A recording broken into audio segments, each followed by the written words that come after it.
What's up? What's up? Good morning. How are you? Dude, I am fantastic. Me too. You got your hair done. I did, thank God. It's extra blonde. Yes. It makes me feel fresh like a new person. Your hair isn't blonde? It is blonde. It's always blonde, naturally.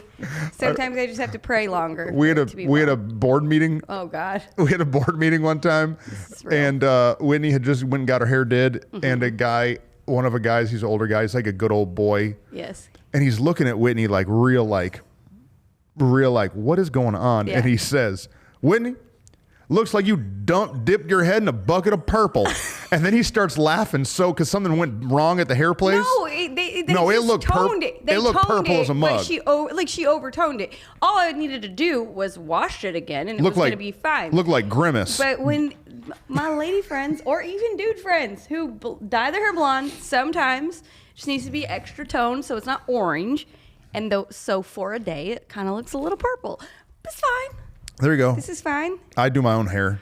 Yeah. If you can't tell, I've been cutting my own hair. When was the last time you went to like a barber shop for I had a dude in college that I used to go and see. His name's Julio. Shout out Julio. Okay. And he started a little business called Julio's Moonlight Fades. And so he would cut your hair after curfew hours. Oh, okay. I was like, what is moonlight? Yeah, I went to Bible college, so we had curfew. You know what I'm saying? Oh, okay. And so he would cut my hair. And like then in his dorm room? In his dorm room. But he was like legit. He would fade you up Does the whole he thing. cut hair now still? What does he do now?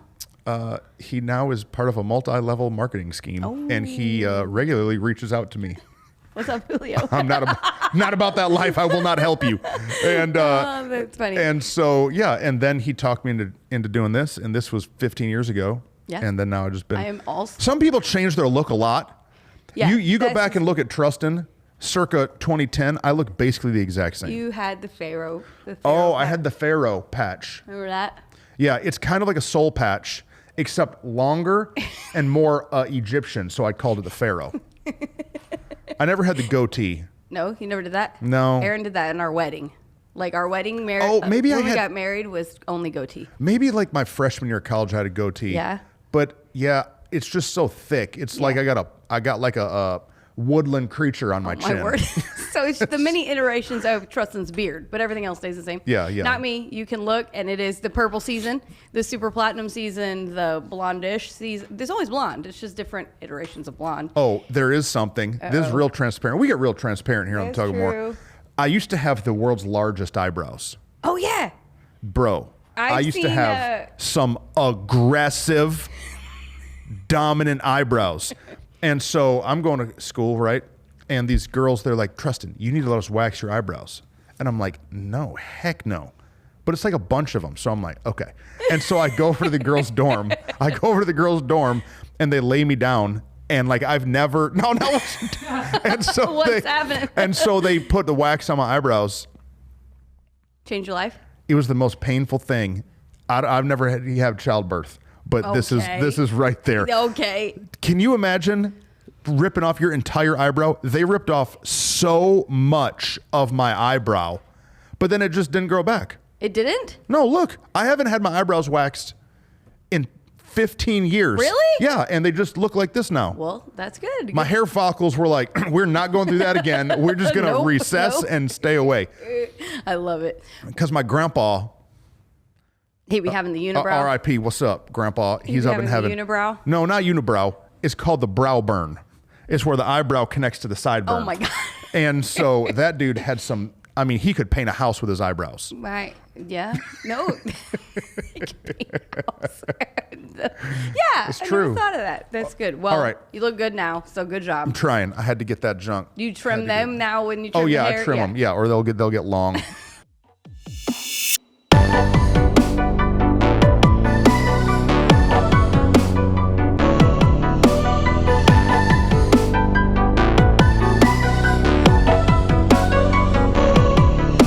Welcome to the Tug of War, y'all. Okay. Conversation between two friends. Yeah. Help me. Tugging into more, that we are where we are right now, but we feel called to something more, something greater, something else that we are supposed to step into. And so we keep fighting and pulling and tugging and getting into more. And so when you're tugging into more, man, there's a lot that you have to do. It's hard work to It's get hard. to more. It's easier to stay where you're at. It's a lot easier. But maybe not in your like heart, because then you feel like you're not doing anything. Well, some people do.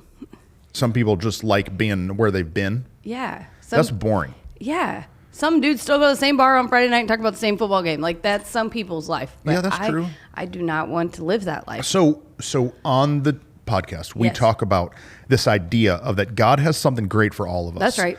And so he has a great plan that's laid out that we just have to walk into, but it also requires our engagement, our involvement. God does not just build a golden brick road that we just stumble down through. No, we got to work. Sometimes we got to lay some bricks. Sometimes we're part of the process to make our life how we want it to be. Right.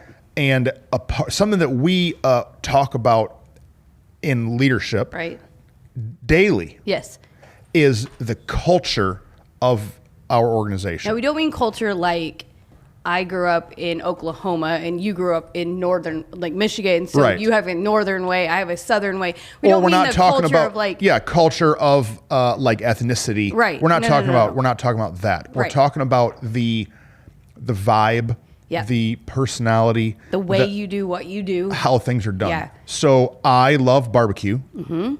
Love it. Yes, we know. Mail me a barbecue gift card. Come on, somebody. I love barbecue. And so there's really two different types of barbecue restaurants. Right. There's the hole in the wall, run down building.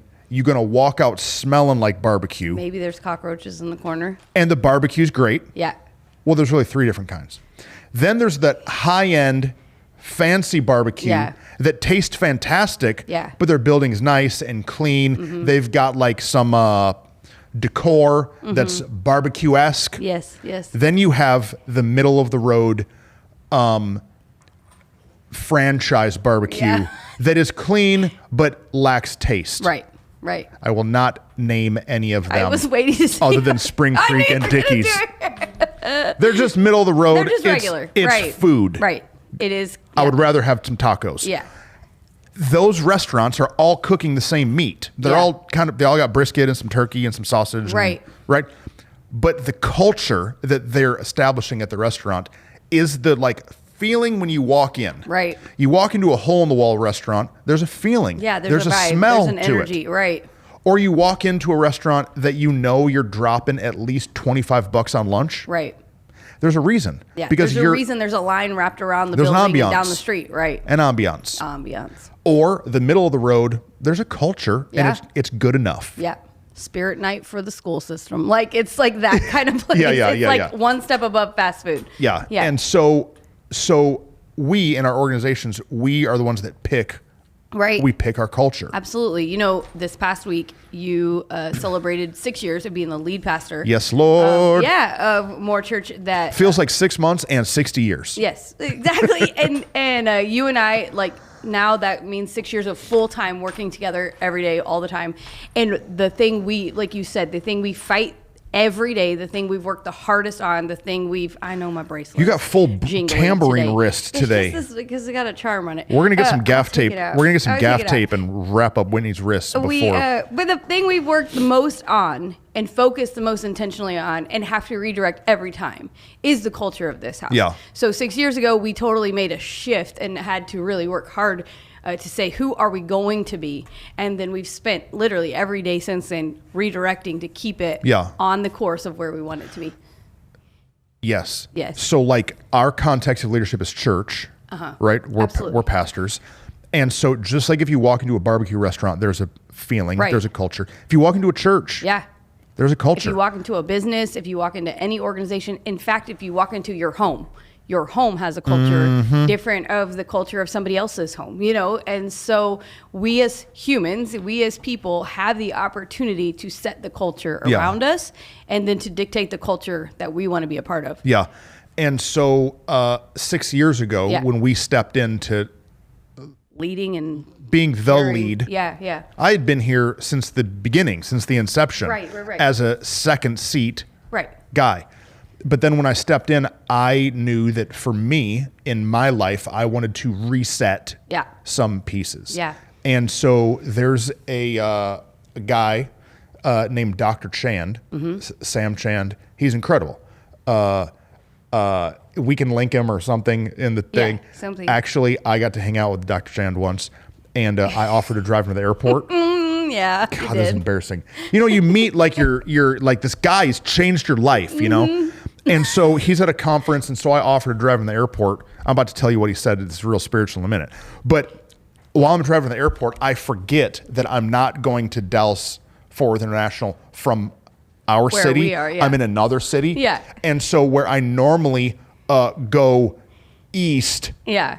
I accidentally, not thinking, just go west. Yeah. Totally drive way out of the way, get lost in a construction zone in a neighborhood, and now I have Alpha Leader in my passenger seat.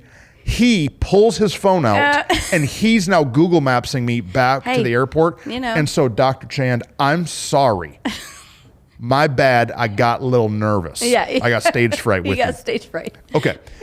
But on that epic drive of failure that I took Dr. Chan to the airport barely, I told him about how one of his teachings really shifted my life and the organization. Yeah. So he talks about this idea that if you go to a restaurant and you order your favorite steak and you tell them exactly how you want it cooked and want it seasoned and I want it medium and all the things, and they bring you your perfectly seasoned $85 Wagyu cut perfect steak. Come on, tomahawk somebody, right? And they put it down to you on your table, and you look, and the steak looks perfect, but the plate that the steak is served on is dirty. Right. It's got crusty ketchup on it. It's got a half-eaten piece of broccoli from the last guy. Maybe got a little macaroni and cheese shell, because that's how you really do mac and cheese with the shell. Come on now. And it's still stuck on there.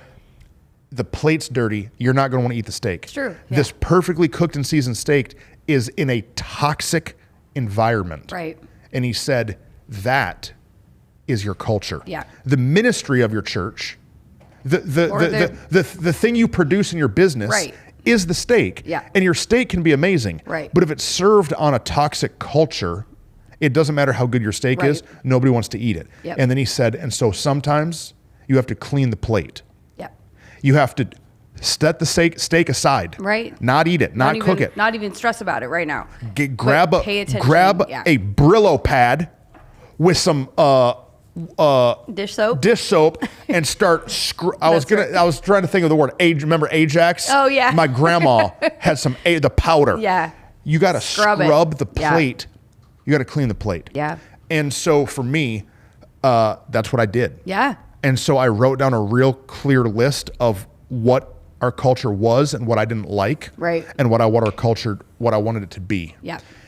And the culture of any organization is served on the leaders. Right. So it comes from the top, and then anybody has a leadership position. For us, I started with our staff. Right. If you're paid or said yes to being called pastor, even if you weren't paid or you were on staff, it was plate cleaning time. Right. No, it's really good. And you were intentional to say, this is what we've been doing that we won't do anymore. Yeah. And then this is who we will be. You know, we've talked a lot, I think, just mentioned them a bunch on the podcast, that we have values that we kind of live by in our organization and how we do what we do. But we couldn't even begin to write values until we at first reset the culture. Yeah. Like, I know there's a lot of people who are like, because that has become kind of a buzz thing in the culture. Yeah. Let's come up with our values, who we are, what They'll we're doing. Create synergy. Yeah, but the only way to identify values is to first identify your culture and identify what's going right, what's going wrong. And so you had a meeting, I was there,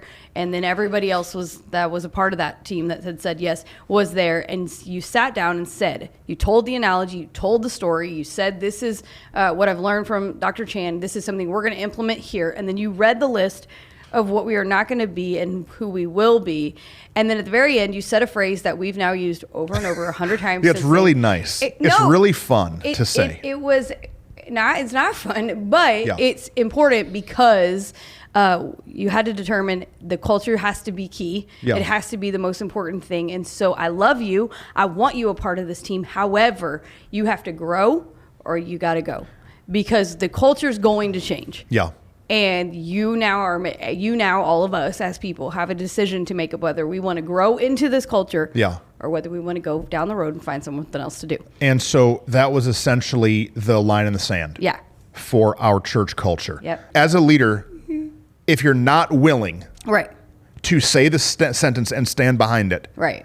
You're either with me or you're gone. Yeah. You're not going to change the culture. No, and it's hard and it sucks because we've kind of acquired a reputation of being savage people, meaning being hardcore and like they're just cutthroat and all this, and like no, we're just adhering to culture. And if you find yourself in a place where you're like, this culture is not healthy, it's not right, it's not what I want it to be, you got to decide, are you willing to make that decision that the culture is most important?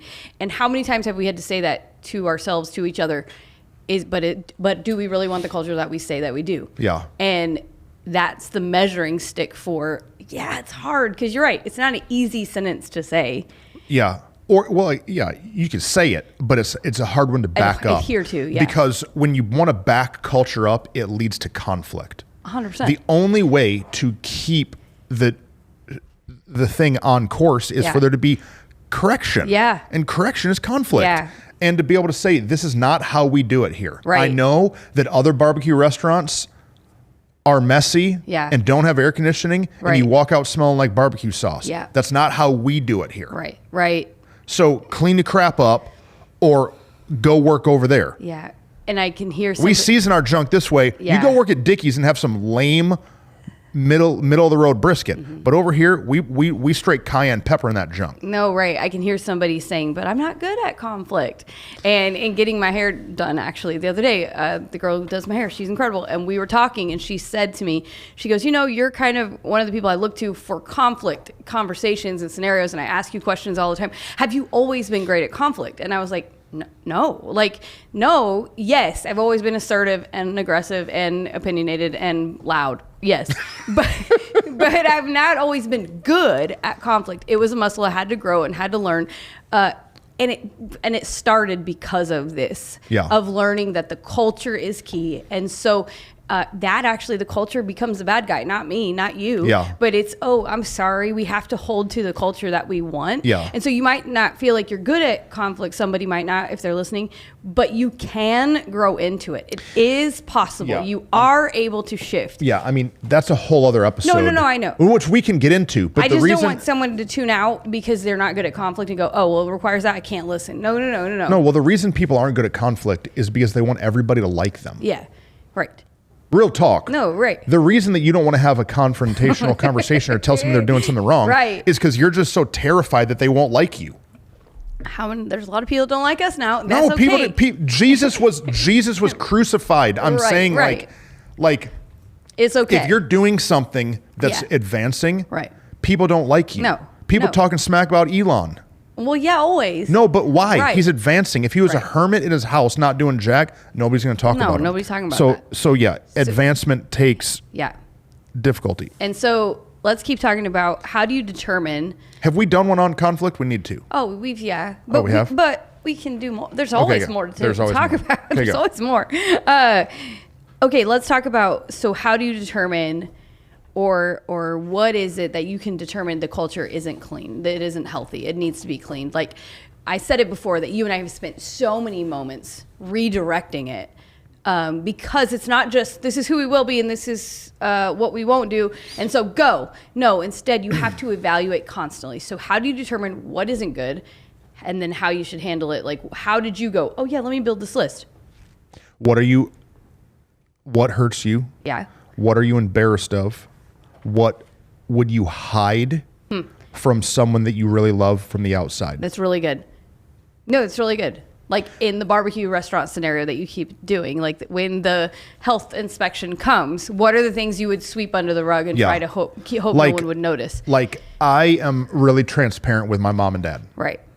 But I remember in seasons that the culture wasn't good, I would not talk to them about certain things that were happening or had happened because I was embarrassed of it. Yeah. You know what I mean? Yeah. And so those things that you're embarrassed of, like if there's something going on in your organization that if me and you had coffee, what would you be terrified if I found out about? Right. That's a culture issue. Yeah, absolutely. That you need to work on. Yeah, that's really good. No, it's good. And or what brings tension? Or is there somebody that you don't want to talk to? Yeah. Man, I'll meet pastors. God, I don't know how they do this. I'll meet pastors that they will have people on their staff that they have not talked to for years. Or like their wife doesn't talk to the kids pastor, or the worship pastor won't talk to the youth pastor. All this stuff. These people, they won't work it out. They won't talk. That's a culture issue. And so like, look at one of those and then dig to the root of that. Yeah. That's a culture There's issue. a common phrase you hear of that, walking on eggshells, tiptoeing around. Like if there are circumstances or people that you feel like, oh, we have to walk on eggshells about this or around this, or we really have to tiptoe, or ooh, don't bring that up. Those are the things that's like, no, like for us, we now have a value that we say all the words, even the last 10%, like that's who we are. But what it came from was the culture brokenness of, there's so many things that are just don't talk about that. That is like, no, you have to be willing to. And so what I love is that I look at the list from 6 years ago, and some of those pieces are not even issues at all anymore. Some of them are not at all even things we even have to talk about. Right. But culture shifts, culture leads itself if it's not led, and we do our very best to lead it, but it's just its own animal. And so now there are things that we've had to redirect that weren't ever on that original list. That we didn't have to that we didn't identify in the old broken culture, but cleaning the plate is not just about going, oh, here's a couple of things. It's not a one-time thing. It's a constant redirect. As the leader, I have to keep a sponge in hand at all times. Yes. Because there's just stuff that gets brought up. And there has to be. Go. So let's just give an example. Yeah. So one of the things that we said we're going to clean off of our plate was lying. Manipulation, half-truths, sentences that lead you to think one thing even though that's not really the truth. Right.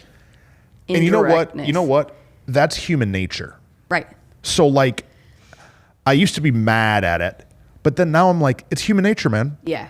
And so now when there's a half-truth or a redirection through sentences to not think that this is what's going on, we just talk about it and say, hey, this is not truthful. Right. And so that's one of those sponges I got to keep in hand all the time. Yeah. Yeah. One, I think on that original list you had was we won't have a poverty mindset.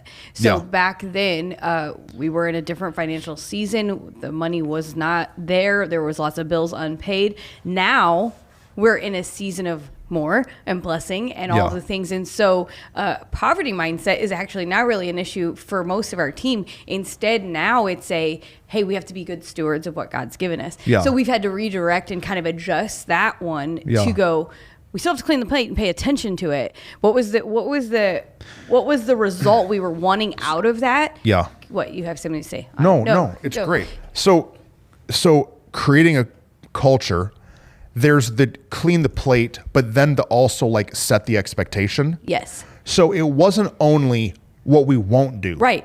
It's what we won't do and what we will do. What we will do. Here's the next step of how we're going to get there. And I think the only way to know what you want is through exposure. It's something we've talked about before that for me, I had watched other pastors and other churches and other non-Christian organizations that I looked at how they did things and I was like, that's what I want. Right.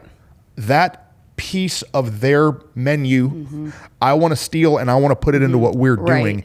And so it's just talking about it. Write it down, make it plain. Here's how we will operate. Here's the value. We will be party starters is one of our values. We will be party starters. We're going to have fun. We're going to do things and we intentionally do stuff. We've got a service coming up this Sunday where we're doing a game in service, adult service. Right. With adult people. It's about to be the most ridiculous, stupid. I told one of my buddies this week what it was and he was laughing. He was like, that's the stupidest thing I've ever heard.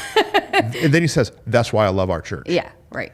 Why? Because we want it to be fun. Right. That's a culture decision. Absolutely. And so us doing that game, is it a waste of time and service? 100%. Yeah.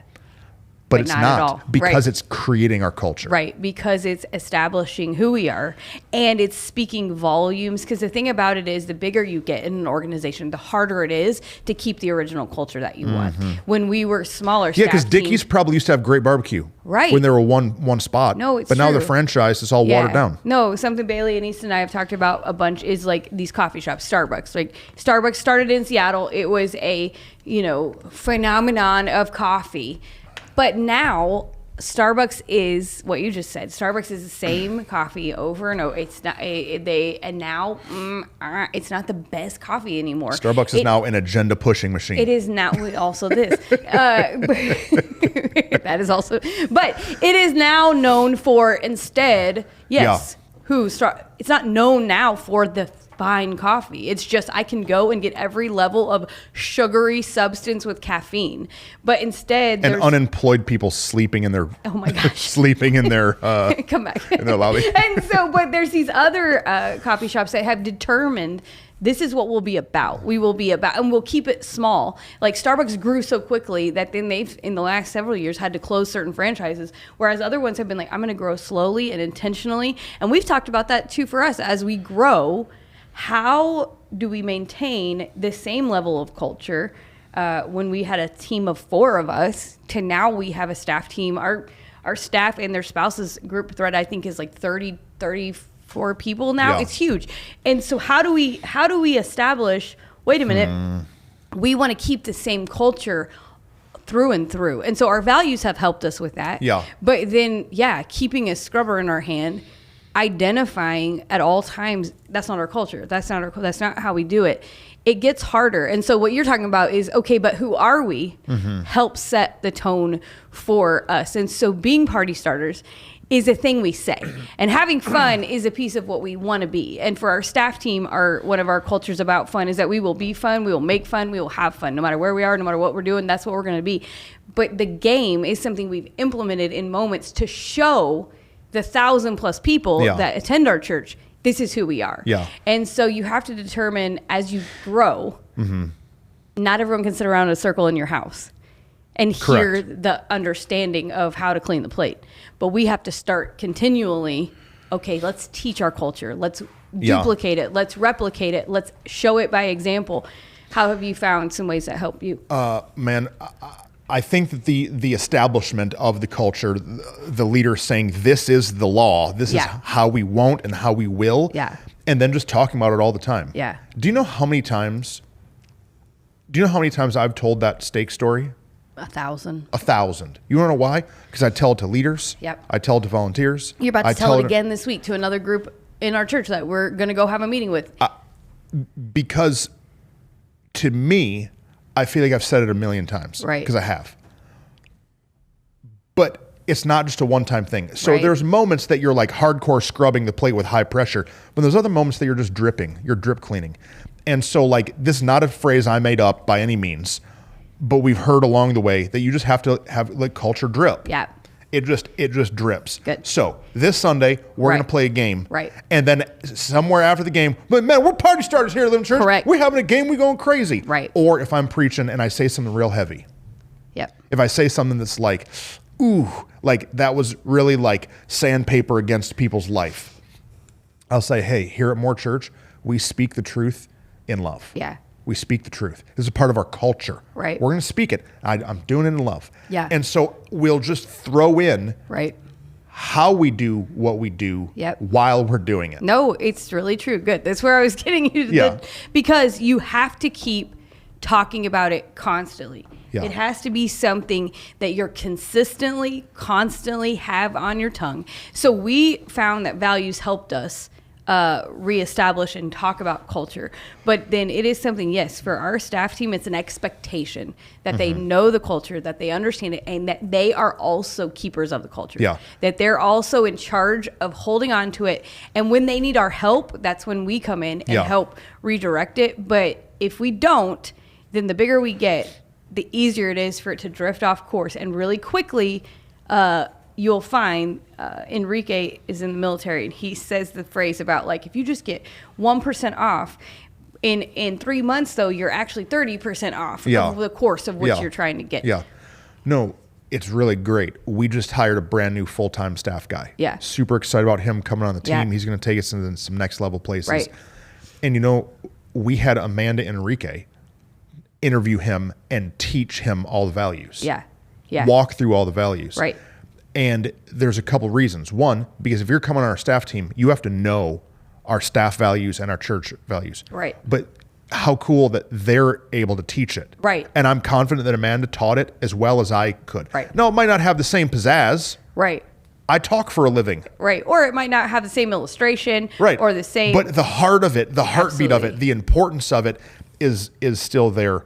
And what I love about it is it gives him the examples at the level of which he'll be leading. Yeah. So because she is learning and leading in this certain level of leadership in the organization, he then is going to have the same understanding of, okay, in my perspective, because if it comes from you, or even if it comes from me, we have a different understanding and a different experience level of what we're leading at versus where they are. And I love that in our organization, everyone is aware, so that when he faces an issue with someone in his team, then Amanda will be like, yeah, I've already faced that same situation. Look, here's how you can handle it. Yeah. And so it's important that it's not just the leader who owns it, not the main head leader who owns it, the culture, but that everybody who's a part of the team owns the culture too. This is really good. I think that for the listener, Yeah. we're talking a lot about our values in our culture. Yeah. And so like the only way to keep culture going is to have values. Yeah. What values are like bite-sized concepts Right. in a sentence form Yeah. that is easily rememberable and talkable. Yeah.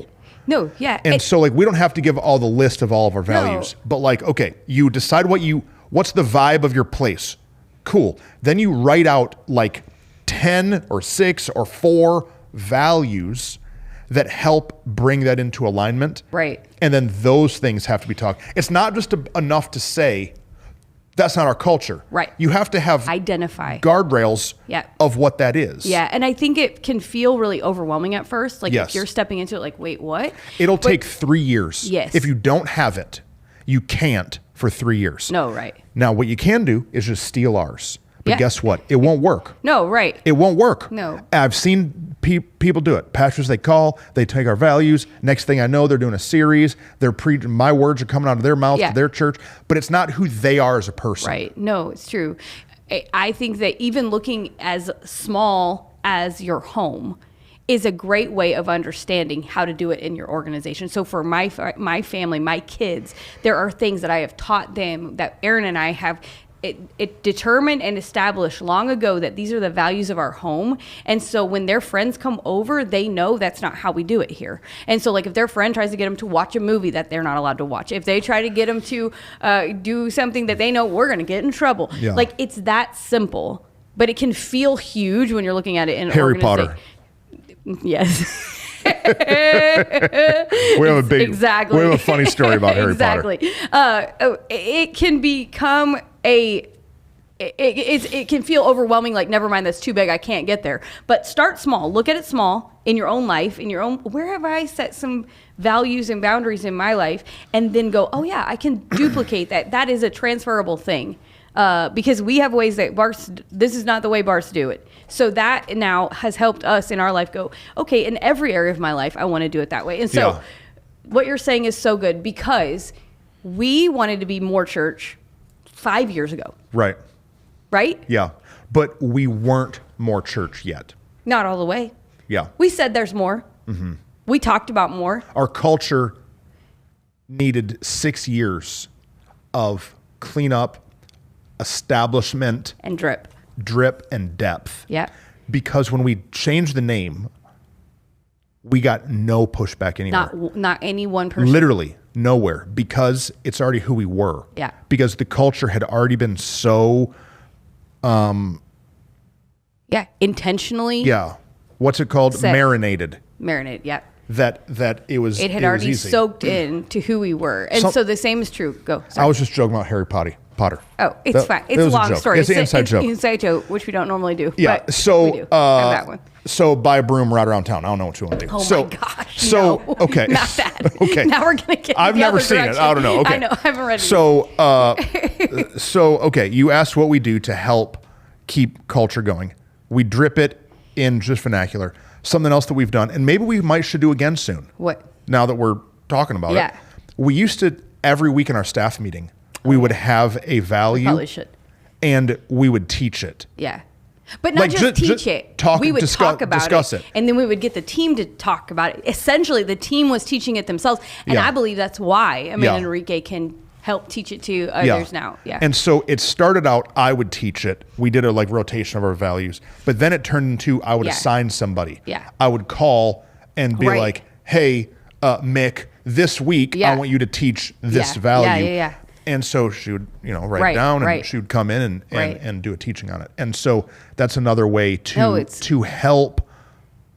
Like if it's not talked about, it's not going to happen. No, it's true. And the ones you talk about more are the ones that become more prevalent in who you are. So let's go back to talking about Yeah. values Okay. and establishing them in a way. So you said we're going to clean the plate, and that was probably in June of a year.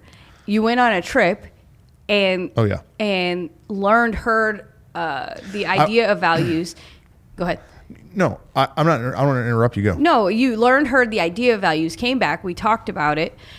We went to some Twisted Root in Arlington, wrote out what we thought our values were, but then didn't even fully present them until we were sure that those were what they were. It took almost a year from the clean the plate conversation to the iteration of these are the values we are going to hold as a staff team. Yeah. It takes time to do it right. I went to a church that they talked about their values. Yeah. And their values are different than ours. They're very different personality. Super different. Yeah. But I listened to them, and then I listened to the rest of the conference, and I would talk to their staff in the hallway, and I could hear the cohesiveness. Yes. I could hear they're all speaking the same language. And it was so impressive of this church is working because they're all on the same page.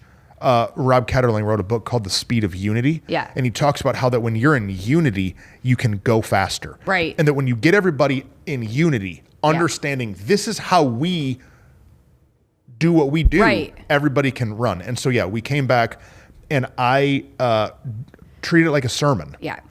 So the way that I write a sermon is I just build what I call a dump page and I just dump all the concepts out. Yeah. And so I dumped out a bunch of concepts and then me and you over multiple meetings, multiple lunches, we pulled Aaron and Rachel in. Yeah. We took a literal executive retreat. That's true. And we talked about them and whiteboarded them out and wordsmithed them and erased words and put words in. Right. And, well, these two ideas, we combined them into one. Right.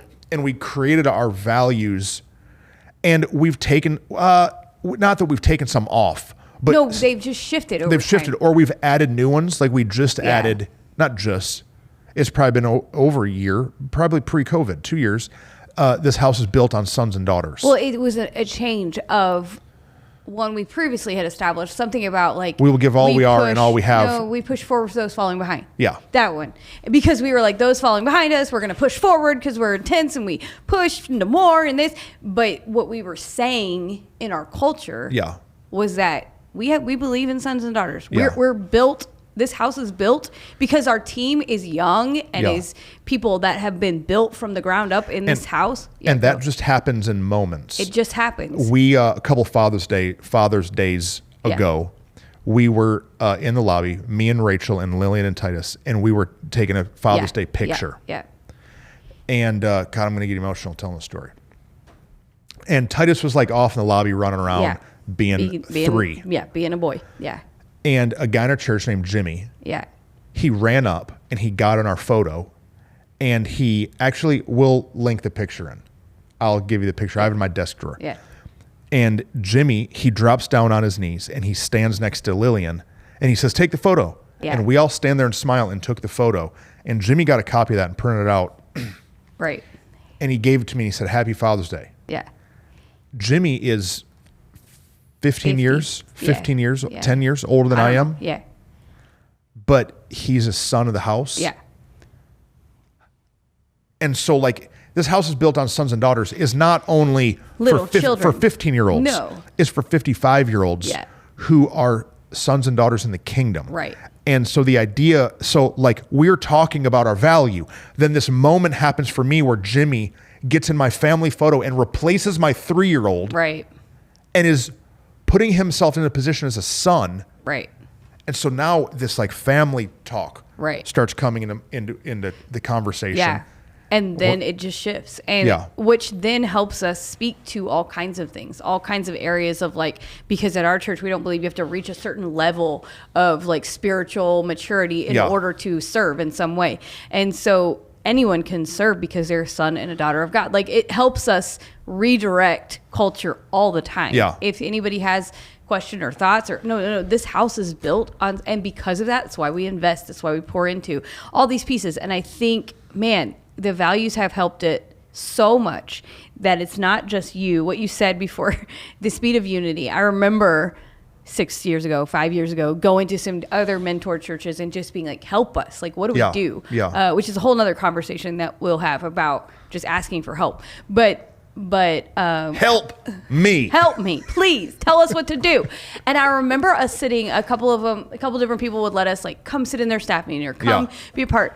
And I would be like, they have so many sentences. You remember that feeling of like, I can't believe it. How do they just have these sentences that flow? Yeah. And like a year or so ago to you, I said, hey, we have sentences now. Like our values, our culture, the way we have so spoken has allowed, yes, all of our people to speak with the same unity and the same verbiage and the same voice so that all the way down from the top down, it's clear that the sentences we speak are the sentences that are about who we are, how we do what we do. And it helps so much in keeping the culture clean. Now, there are moments where we have to go in and re-scrub the plate, and that sucks. Yeah. It's not fun. Yeah. It's not easy, but it's necessary because there have been times when we've been busy and running in one direction and we've let some crusty ketchup stay because we felt like maybe we didn't have time or energy to deal with it. Yeah. And it grew. And that re-scrubbing is everywhere. Everywhere. Sometimes you do it to me. Yeah. Or I Oh, to yeah. you. Or Right. Rachel and Aaron to us. Right. Yeah. Aaron be scrubbing on me about stuff all the time. No, right. No, you're right. Or to our staff. Yeah. Or even into volunteers. Yeah. There'll be places and spaces where it might be going well. So again, the steak might be beautiful. But the culture's not right. And so we have to make sure that we're not just looking at the steak that's being produced. Culture is more important than talent. Way more. One of our directors said to me a couple of years ago, he said, church is basically like a professional athletic team. Yeah. I said, well, what do you mean? He said, a professional athletic team is a bunch of individuals that have extraordinary talent that make the team win. Right. And he's kind of right. Yeah. That talent is needed. We do need to have some talent, be good at what we're doing. Right.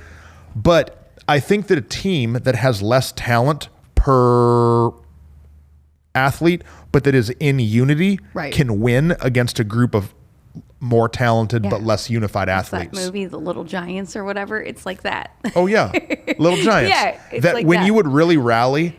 And so I say that to say, like, if you have somebody on your team who's super talented, they might have to go. You might have your greatest salesman, the person who has the highest sales numbers, but if they're crushing the culture and nobody wants to be at work and nobody wants to sit next to them and they make meetings a pain, I know they're selling more. Right. Fire their tail. Right.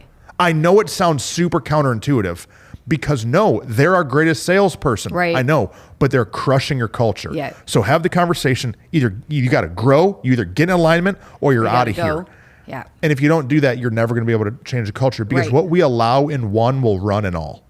Absolutely. It's going to run everywhere. And whether it runs in the reproduction of, because that's the way they act, then we're going to act that way, or it runs in the fact of like, well, they allow them. So obviously what I want to do and the way I want to act and the way it may not be the exact duplication. You might be like, no, I don't see the exact, that's not happening. Yeah, but something's happening. If one kid eats a bowl of ice cream, the other one's going to want some gummy bears. Right. Exactly. And like, we've got to deal with those things or else they're just gonna multiply. Absolutely. It's super good conversation, and one that we have to, again, consistently have. And I think we can consistently keep talking about as we bring into conversation. But one of our favorite things that we get to do is to help other churches or even other organizations repair their culture. Absolutely. And so we've now started having churches reach out to us and bring us in to identify, help them identify, because it's hard. It is hard to identify. Sometimes you're comfortable in the culture you've been in. Why is this not working? And so if you're a listener and there's some cultural issues that you need help repairing, we'd love to be a part of that process. Absolutely. We just went and did not just, but it's been a little while. We did a staff retreat kind of thing for a church, and like their whole church staff, and they brought all their elders and their directors, and we led a bunch of the led the thing in multiple sessions, and we helped them establish what their values are. Culture. And one of the values, it's as specific as this, is that their pastor gets real excited about stuff, and he'd change his mind. Right, all the time. He'd get excited about this idea and that series and this new thing, but none of it was in the same direction. Right. I get excited about stuff, but it's all linear, right? And so we created a staff value for them that was what? That we will stop chasing squirrels. No, start shooting squirrels. We will start shooting the squirrels, because it was kind of a symptom. You know how they say that a guy will be working, he'll be like, squirrel, like a dog. Like something runs by and that gets his attention and he goes looking that way. So he's shooting squirrels. Now one of their staff values was that we will start shooting squirrels. Yeah. So the staff will not just let pastor be buck wild, run them all over new ideas. Because he wanted to change. He wanted them to say to him, help me, help me stop doing that. But that was tough. It was tough. Because the staff had to say the problem. Yeah. The pastor had to admit the issue. And have humility to hear it. You're right. That is what I do. And it's because I'm trying. I want to do good. I want there to be more. But so I just do this thing. And so if there's a way that we can help, reach out to us. You can email us. You can DM us. We have a website or email address. We have, what is it? Email. It's an email. It's tugofmore@more.church. There it is. So you can message us, and we'd love to come out and help lead those conversations. Absolutely. To help you guys step into all the more that right. God really has for you. Love y'all. See ya.